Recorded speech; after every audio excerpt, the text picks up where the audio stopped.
Hi friends, நாம இன்னைக்கு ஒரு வித்தியாசமான முறையில் கரிச்சக்கை வச்சு தான் பஜ்ஜி செய்ய போகிறோம்.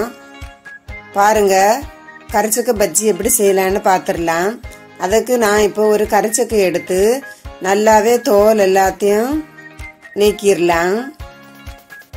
பாருங்க, இந்த மாதிரி தோல் எல்லாத்தையுமே கட் பண்ணி நீக்கிடலாம்.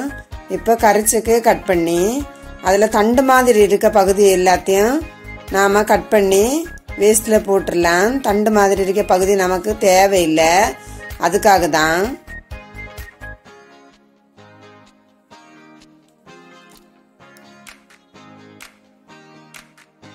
இப்போ பாருங்க, இந்த மாதிரி நீளமாக கட் பண்ணி எடுத்துக்கணும். ரொம்ப ஈஸியாக கட் பண்ணி எடுக்கலாம். இது பஜ்ஜி செய்யறதுக்கு இப்படி கொஞ்சம் நீளமாக இருந்தால் தான் நல்லாவே இருக்கும். அதுக்காக தான் கட் பண்ணிட்டு உடனே தண்ணீரில் போட்டுறணும். இந்த கரிச்சக்கைனா கலர் மாறிடும், அதுக்காக தான். இப்போ நான் பஜ்ஜி மாவு தான் எடுத்துருக்கிறேன். பஜ்ஜி மாவை நாம் கொஞ்சம் கொஞ்சமாக தண்ணி சேர்த்து பிசைஞ்சு எடுத்துக்கலாம்.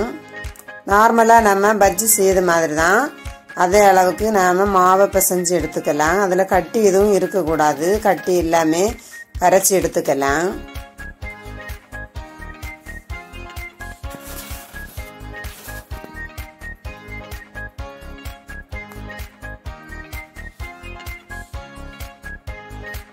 இப்போ ஒரு கடாய் அடுப்பில் வச்சு எண்ணெயை விட்டு எண்ணெய் நல்லாவே கொதித்து சூடானதும் அதுக்கப்புறமா இந்த கரிச்சக்கை நம்ம கட் பண்ணி வச்சிருக்கிற கரிச்சக்கை எல்லாத்தையும் பஜ்ஜி மாவில் முக்கி ஒன்று ஒன்றா எண்ணெயில் போட்டுடலாம்.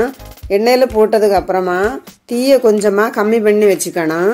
அப்போ தான் கறி உள்ள எல்லாமே நல்லா வெந்து நமக்கு கிடைக்கும். அப்போ தான் டேஸ்ட்டாக இருக்கும் சாப்பிடும்போது. பாருங்கள், எல்லாத்தையும் நாம் இப்படி பஜ்ஜி மாவில் முக்கி இந்த எண்ணெயில் போட்டுக்கலாம். 2-3 வாட்டி நாம் திருப்பி மறைச்சி போட்டு எடுக்கணும்.